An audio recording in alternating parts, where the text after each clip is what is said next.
We have Suyash Bahadur Sinha, final year, School of Design, IIT Bombay.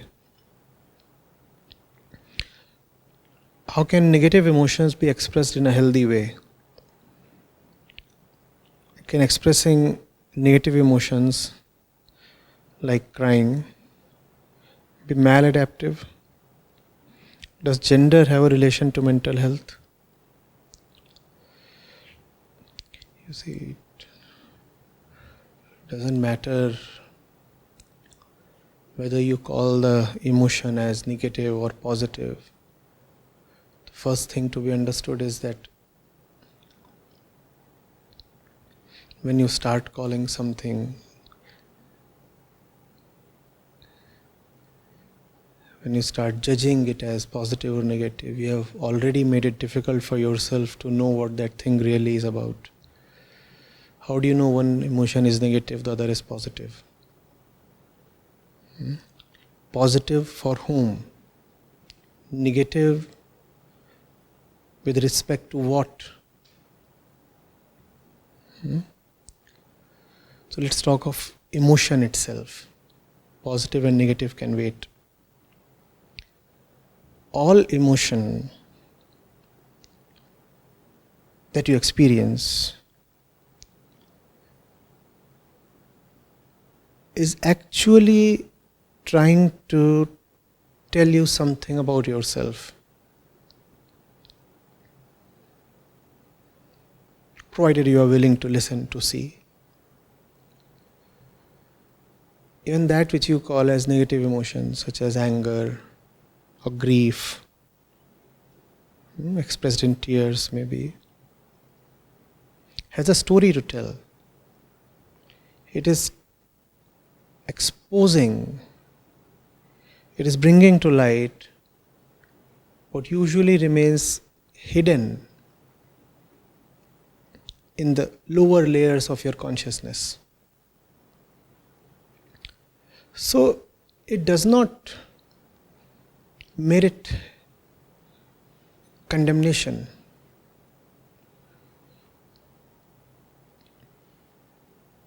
It deserves attention. By condoning it or condemning it,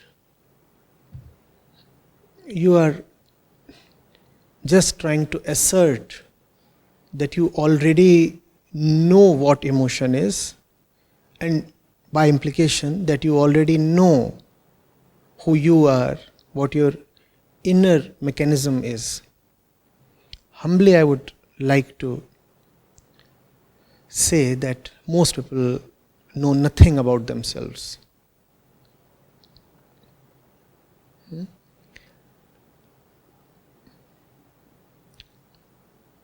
It's like this, you know nothing about the functioning of a car engine. Nothing at all.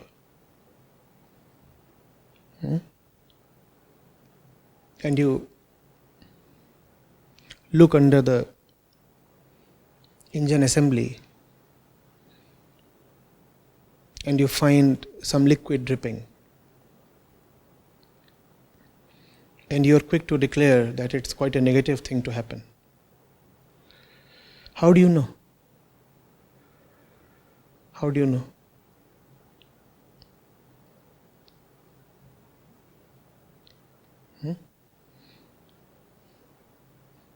Or you go to the exhaust pipe, the silencer assembly,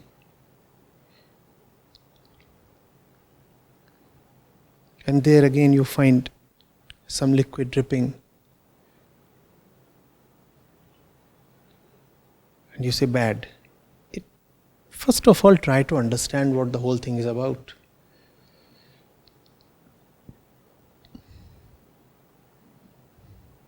The trainer who taught me how to drive, he said, if you find that little bit of water is dripping from the exhaust pipe, it's a good thing. This was some 30 years back. The carburetor age. He said, if you find water dripping, it means that the engine is quite nicely tuned. Now in this age, if you find some water dripping, it might merely mean that the air conditioner is working fine. If you find some water dripping under the engine, it might merely mean that you do not even know whether it's water drops or steering oil or engine oil or brake oil. You're just labeling the thing as right or wrong, good or bad. Doesn't make much sense, does it?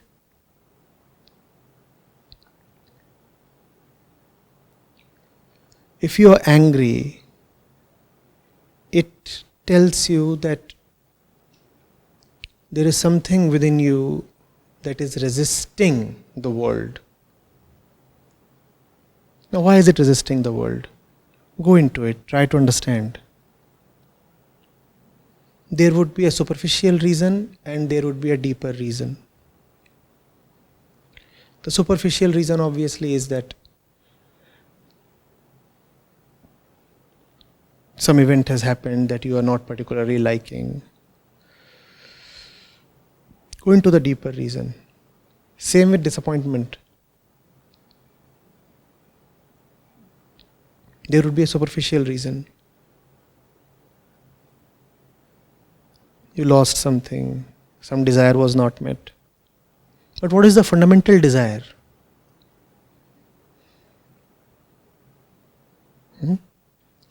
Similarly, attraction. Superficially, probably what you are looking for is desirable features, a few other things. But what is it that you really want?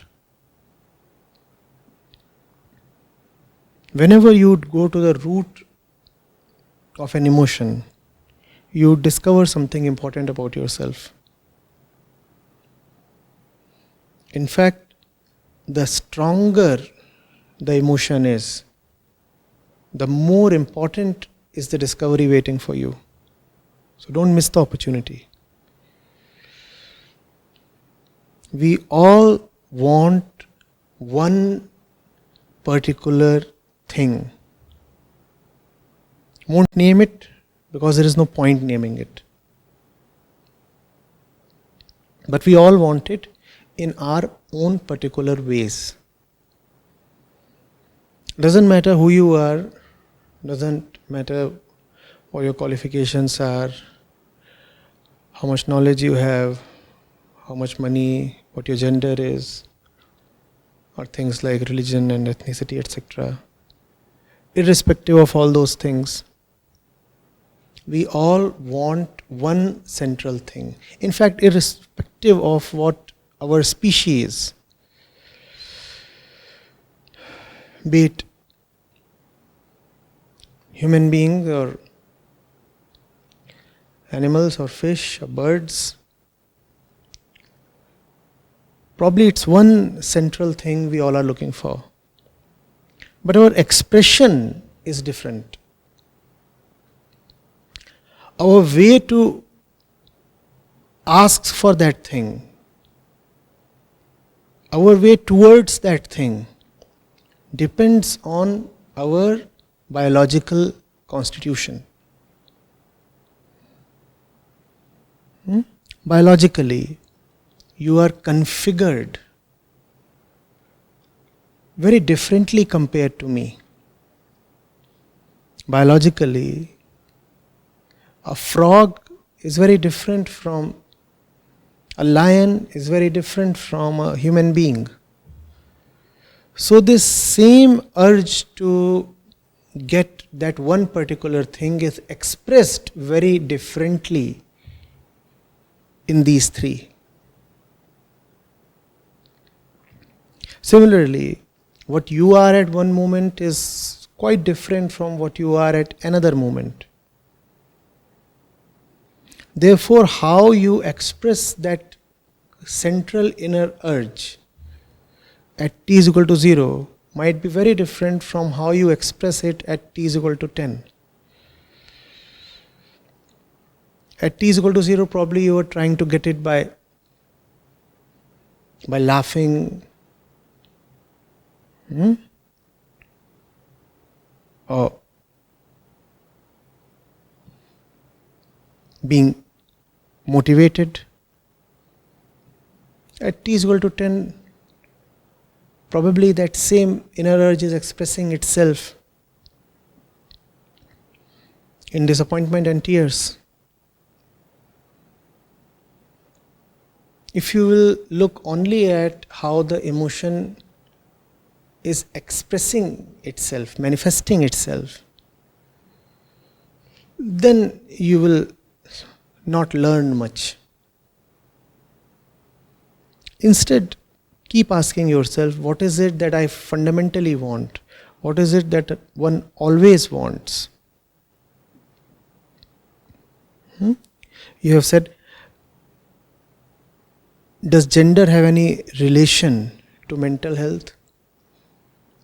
Well, everything has a relation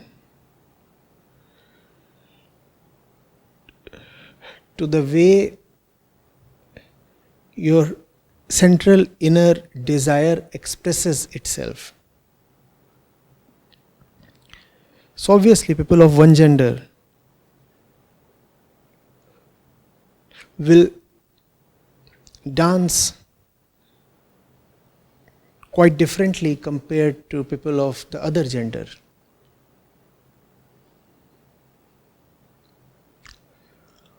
But maybe it is the same joy they are looking for in their own particular personal way.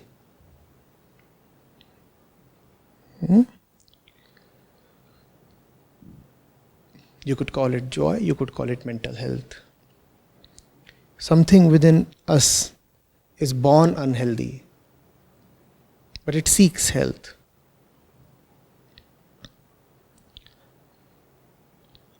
That which is born unhealthy is diverse, of different kinds.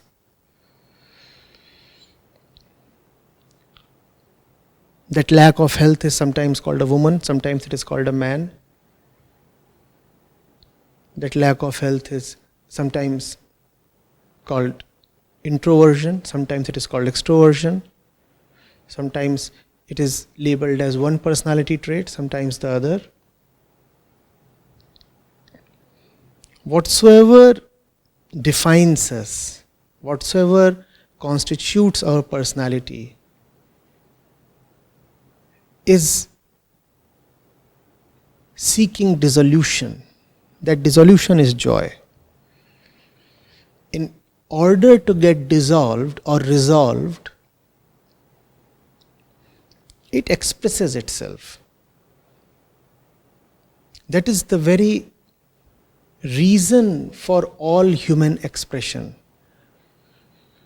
You express yourself so that the expression can come to a completeness and therefore closure. You express all your incompletenesses so that the incompletenesses may gain light and therefore completion. And then if you are diligent and lucky enough, a point may come where the incompletenesses have all been resolved, and then life is just the expression of your fullness. That is called liberation. Liberation from incompletion.